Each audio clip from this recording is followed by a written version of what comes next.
very good afternoon to the ageless founder chairman, the dynamic chairman and the vice chairperson, the principal, dean, CEO, chief guest S. Prabhakaran sir, I.R.S, my colleague Dr. Dharani I.A.S, and director of Aram, Senthil sir, my well-wisher, and the senior faculty, Aram.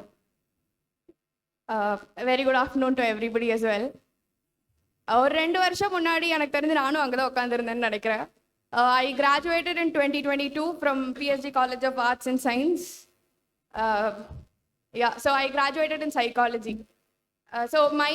நான் இன்னைக்கு என்ன பற்றி பேச போகிறேன்னா 2 things. One is how I chose this profession, how I chose to become a civil servant, and secondly, இப்போ civil services choose பண்ணீங்கன்னா what can you do in your college time அப்படிங்கிறத பற்றி பேச போகிறேன். So first thing, why I chose the UPSC civil services. Okay. So why I chose civil services. First வந்து 10th அப்போ கேட்டாங்க what group do you want to select, என்ன பண்ணுறீங்க அப்படின்னு கேட்டாங்க. அப்போ வந்து நான் வந்து சயின்டிஸ்ட் ஆகிறேன் அப்படின்னு சொன்னேன். அப்புறம் 11th போய் பார்த்தா I wanted to go into IASC. So அப்போ மேக்ஸ் தேவைப்பட்டுச்சு. மேக்ஸ்க்கும் எனக்கு ரொம்ப தூரம்னு சொல்லிட்டு அது வேண்டாம் அப்படின்னு சொல்லிட்டு சரி அம்மா அப்பா டாக்டர் தானே நானும் டாக்டர் ஆகிறேன் அப்படின்னு சொல்லி நீட்டுக்கு படிக்க ஆரம்பித்தேன். சரி நீட்டுக்கு படித்து என்ன டாக்டர் ஆகலாம் அப்படின்னு கேட்குறப்ப சரி சைக்காலஜிஸ்ட் இல்லை சைக்காட்ரிஸ்ட் ஆகலாம் அப்படிங்கிற மாதிரி யோசித்தேன். அப்புறம் சரி நீட் எழுதினேன். நீட்டில் வந்து I missed the government cut off by around 7 marks. So அதுவும் போச்சு அப்படிங்கிறப்ப சரி சைக்காலஜிஸ்ட் ஆகலாம் அப்படிங்கிற மாதிரி முடிவு பண்ணி I joined PhD for BSc Psychology. அதுக்கப்புறம் நான் வந்து I experimented the subject. அந்த சப்ஜெக்ட் ரொம்ப பிடிச்சிருந்துச்சு எனக்கு. I liked psychology very much. I was happy to study it. ஆனால் எனக்கு வந்து டு ஒர்க் தேர் நான் வந்து கரெக்டாக கோவிட்க்கு முன்னாடி ஒரு இன்டர்ன்ஷிப் மாதிரி சின்னதாக போனேன். அந்த 2 நாள் இருந்துச்சு கோவிட் லாக்டவுனுக்கு முன்னாடி 2 நாள் லீவ் விட்டுருந்தாங்க. சரி லீவில் என்ன பண்ணுறதுன்னு சொல்லிட்டு ஒரு இன்டர்ன்ஷிப் மாதிரி போனேன். அப்போ பார்த்தா ஒரு psychiatric செட்டப்குள்ள I had to sit and counsel people. அப்போ வந்து எனக்கு தோணுச்சு ஒரு ரொம்ப ப்ரொஃபவுண்டான இம்பேக்ட் ஒருத்தரோட லைஃப்பில் கொண்டு வர முடியும் ஒரு சைக்காலஜிஸ்டால. ஒரு நாள் உட்காந்து ஒரு 1 hour கவுன்சிலிங் கொடுத்தா I can definitely do that அப்படின்னு தோணுச்சு. ஆனால் I wanted to bring a larger impact. அது வந்து எனக்கு எப்போவுமே தோணிகிட்டே இருந்துச்சு. I don't want to limit myself to a room or clinical setup அப்படின்னு தோணுனப்போ I went on to search. அப்போ கரெக்டாக கோவிட் லாக்டவுன் வந்துச்சு. அப்போ வந்து சரி என்ன பண்ணலாம் அப்படின்னு யோசிச்சுட்டே இருந்தேன். பாதி நாள் போயிடுச்சு. பாதி நாள் ஒரு கொஞ்ச நாள் போச்சு. அப்போ வந்து எதுவுமே ஒரு கைடன்ஸ் இல்லை டைரக்ஷன் இல்லை அப்படிங்கிறப்போ எங்கள் அப்பா வந்து சொன்னார் எப்பயோ யூபிஎஸ்சிக்கு இது ட்ரை பண்ணலாம்ல அப்படின்னு. ஸோ அதுக்கப்புறம் தான் வந்து நான் அதை பற்றி ரிசர்ச் பண்ண ஆரம்பித்தேன். So this profession gives you a platform where you can change lives of millions. And if for a country like India, you can have in a country like India, you definitely can have a profound impact when you're in civil services. So அது வந்து எனக்கு ரொம்ப இம்பார்ட்டண்ட்டாக பட்டுச்சு. அப்புறம் second thing why I chose this-ன்னு பார்த்தா பொண்ணா இருக்கப்ப வந்து நம்ம வீட்டிலலாம் பொறுப்பாக இருக்கணும்னு சொல்லுவாங்க. ஆனால் ரெஸ்பான்சிபிலிட்டி டக்குன்னு நமக்கு கொடுக்க மாட்டாங்க. I'm very glad to see Indu ma'am here. She's taken such a big responsibility and அது வந்து எனக்கு ரொம்ப பிடிச்சிருந்துச்சு. அந்த மாதிரி எனக்கும் ஒரு ரெஸ்பான்சிபிலிட்டி வேணும் அப்படின்னு நான் நினச்சேன். ஸோ இந்த job what it gives you is within the age of 30 you will be given a district to administer. அப்படிங்கிறப்ப அந்த ஒரு ரெஸ்பான்சிபிலிட்டி எனக்கு எடுக்கணும் அப்படின்னு எனக்கு தோணுச்சு. So that was another reason why I wanted to join the civil services. So இந்த 2 reason வந்துருச்சு. சரி let me dive into this அப்படின்னு ஆரம்பித்தேன். ஸோ இப்போ காலேஜில் இருக்கப்ப நம்ம என்ன பண்ணலாம் சிவில் சர்வீசஸ் அப்படிங்கிறத பற்றி நான் சொல்கிறேன். எத்தனை பேருக்கு இங்கே சிவில் சர்வீசஸ் ஆகணும்னு ஒரு சிவில் சர்வெண்ட் ஆகணும்னு எங்கேயாச்சும் ஒரு சின்ன ட்ரீம் இருக்குது, லைக் சின்ன idea, anything? Okay, that's a very good number. All the best to everybody for that. So இப்போ சிவில் சர்வெண்ட் ஆகணும்னா காலேஜில் என்ன பண்ணலாம் அப்படின்னு நான் சொல்கிறேன். ஸோ நான் என்ன பண்ணேன்னு நான் சொல்கிறேன். Something that you can also take that from. So one thing that I started doing was நான் வந்து என்ன மாதிரி சிவில் சர்வெண்ட் ஆகணும் அப்படிங்கிறத நான் யோசித்தேன். டிஎன்பிஎஸ்சி எழுதலாமா இல்லை யூபிஎஸ்சி எழுதலாமா அப்படின்னு பார்த்து I chose TNPS UPSC because it was a larger place from where I can compete. ஒரு ஆல் இண்டியா லெவலில் ஐ கேன் கம்பீட் அப்படிங்கிறப்ப I chose that one. Secondly, then I started seeing the exam பார்த்தேன். Exam என்ன, exam pattern பார்த்தேன். எக்ஸாம்ல வந்து எத்தனை papers இருக்கு, எத்தனை ஸ்டேஜஸ் இருக்குன்னு ஃபர்ஸ்ட் தெரிஞ்சுக்கிட்டேன். Prelims, mains, interview. ஸோ ஒன்னொன்னுக்கும் என்னென்ன ஸ்கில் தேவை அப்படிங்கிறதும் நான் பார்த்து தெரிஞ்சுக்கிட்டேன். அதுக்கப்புறம் என்னென்ன பேப்பர்ஸ் இருக்கு அப்படின்னு பார்த்தேன். ஸோ இதெல்லாம் பார்க்குறப்போ I got a hang of what the exam is. அதுக்கப்புறம் வந்து நம்ம மூவ் பண்ணி எக்ஸாம் சிலபஸ் என்ன அப்படிங்கிறத பார்த்தேன். ஸோ சிலபஸ் வந்து ஜென்ரல் ஸ்டடீஸ், நான் ரொம்ப தூரமாக போகணுன்னு நினச்ச சோஷியல் ஸ்டடீஸ் தான் மறுபடியும் திருப்பி வந்தேன். ஸோ சோஷியல் ஸ்டடீஸ்னா ஹிஸ்ட்ரி, ஜியாகிரஃபி, எக்கானமி இதெல்லாமே இருந்துச்சு. ஸோ இதெல்லாமே படிக்கணும் அப்படின்னு தெரிஞ்சுக்கிட்டேன். எந்த அளவுக்கு படிக்கணும், எப்படி படிக்கணும் அப்படிங்கிறதுலாம் யூடியூப்ல வந்து நான் டாப்பர்ஸ் டாக் நிறைய கேட்டேன். நிறைய டாப்பர்ஸ் வந்து இன்ஸ்டியூட்ஸ்க்கு போய் அவங்க கொடுத்துருப்பாங்க எப்படி படிக்கணும் ஒரு இந்த எக்ஸாமுக்கு, என்னென்ன ஸ்கில்ஸ் தேவை, எப்படி அதை டெவலப் பண்ணுறது, அதெல்லாமே சொல்லியிருப்பாங்க. ஸோ அதெல்லாமே கவனிச்சேன். இதுதான் வந்து first step that I did. that is very important for any UPSC or civil service aspirant na analyze the exam pattern and the syllabus. அதை பண்ணதுக்கு அப்புறம் slowly start with the basic books. basic booksனா என்ன, NCERT அந்த மாதிரி சின்ன சின்ன புக்ஸ்லாம் படிங்க. அதுக்கப்புறம் நம்ம வந்து இந்த 11, 12 NCERT தான் ரொம்ப இம்பார்ட்டன்ட்னு சொல்லுவாங்க. ஸோ அதுக்கு முன்னாடி ஒரு 9, 10லேருந்து படிக்க ஆரம்பிச்சா நல்லா இருக்கும், இல்லை 6லேருந்தே படிக்க ஆரம்பிச்சாலுமே நல்லா இருக்கும்.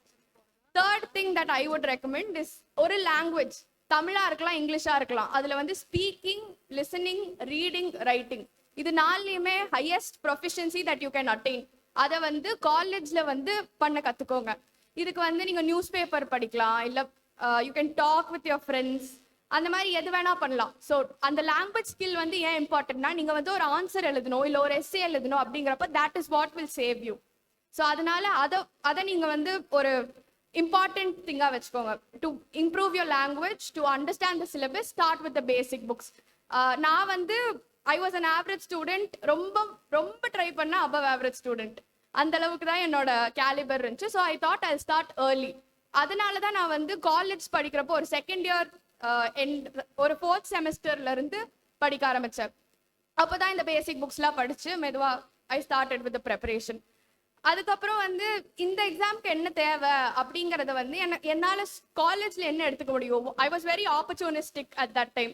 என்ன ஆப்பர்ச்சுனிட்டிலாம் கிடைக்குதோ, என்னென்ன விதத்துல என்னோட காலேஜ் லைஃப் என்னோட எக்ஸாம்ல ஹெல்ப் பண்ணுமோ அதெல்லாமே நான் பண்ணேன். எங்க காலேஜ்ல வந்து அந்த பிளேஸ்மெண்ட்டுக்கு முன்னாடி ஒரு கிளாஸ் இருக்கும், அது ஆப்டிடியூட் கிளாஸ். என் ஃப்ரெண்ட்ஸ் எல்லாம் கவனிக்க மாட்டாங்க. ஆனா எனக்கு தோணுச்சு தட் இந்த எக்ஸாம் கிளியர் பண்றதுக்கு ஆப்டிடியூட் வந்து ஒரு குவாலிஃபைங் பேப்பர், அதாவது அதை பாஸ் பண்ணாதான் தேல் கரெக்ட் த அதர் பேப்பர்ஸ். அப்படிங்கிறப்ப நான் உட்காந்து அந்த கிளாஸ் யாரும் கவனிக்க மாட்டாங்க, பட் நான் தான் பூமர் மாதிரி உட்காந்து கவனிச்சுட்டு இருப்பேன். அந்த மாதிரிலாம் அப்பப்போ பண்ண வேண்டியது வரும். ஸோ இந்த எக்ஸாம் வந்து it makes you do things that conventionally other people in college wouldn't. அதே மாதிரி நான் டெய்லி உட்காந்து காலையில் நியூஸ் பேப்பர் படிப்பேன் காலேஜில். என்னோட கேப்ல வந்து எல்லாம் சத்தம் போட்டு ஜாலியாக பண்ணிருப்பாங்க. அப்பப்போ I hate to compromise a little bit to get into this exam. Other than that I think this is very important when it comes to the preparation of the exam. ஆனால் இந்த preparation அப்போ வந்து நான் வீட்டில் இருந்தா படித்தேன். Covid lockdown, அதுக்கப்புறம் வெளியே எங்கேயும் போகல, வீட்லேயே ஒரு வருஷம் preparation. So I was at home. I didn't have a lot of mentors or seniors to guide me per se. அதனால this exam nearly felt like a mountain for me.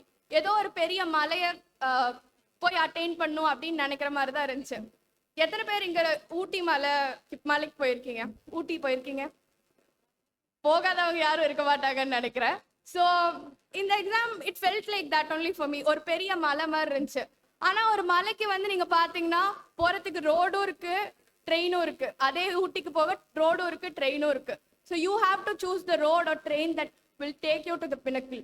So that is the important message that I want to convey.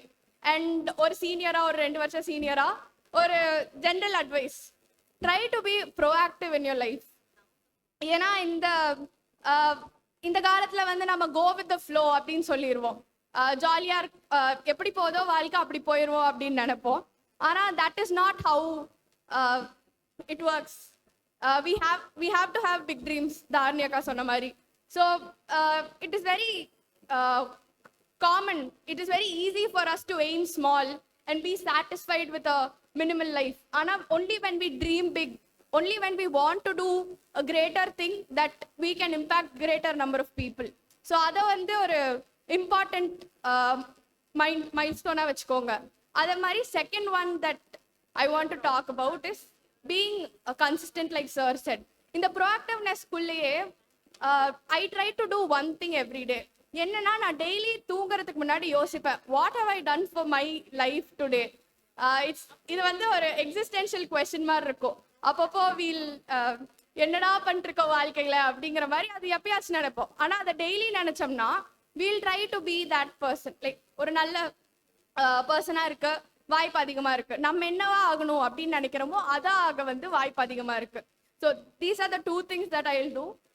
I'll advise you to do. அது இல்லாம the third thing is balance. Sir Prabhakaran sir வந்து சொல்லிட்டு இருந்தாரு, he's into wildlife photography அப்படின்னு சொல்லிட்டு, and he gave us a calendar. அதுல வந்து his shots were in that. பார்க்க அவ்வளோ அழகா இருந்துச்சு. அப்போதான் சொன்னாரு, you have to cultivate a hobby அப்படிங்கிற மாதிரி சொன்னாரு. ஸோ அதே மாதிரி தான் I read books. நான் நிறைய படம் பார்ப்பேன். இன்ஃபேக்ட் எனக்கு தெரிஞ்சு சைக்காலஜி எக்ஸாம் முன்னாடி, அதாவது ஆப்ஷனல் பேப்பர்னு ஒன்று இருக்கும் மெயின்ஸ்ல, அதுக்கு முன்னாடி நான் உட்காந்து படம் பார்த்துட்டு போனேன். எங்க அப்பா வந்து லைட்டா கடுப்பாயிட்டாரு, என்ன எக்ஸாம்க்கு முன்னாடி படம் பார்த்துட்டு இருக்க அப்படின்னு கேட்டாரு. But you have to have that balance. You should know when you have to push hard and you should know எப்போ வந்து you have to let things happen அப்படின்னு சொல்லிட்டு. ஸோ அந்த பேலன்ஸும் இருக்கணும் வாழ்க்கையில.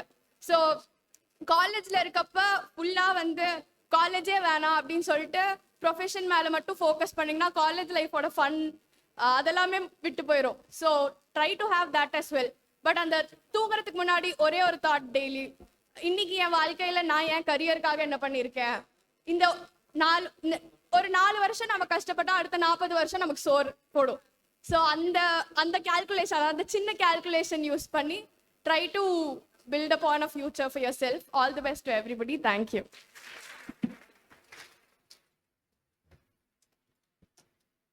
Thank you, Neha. We are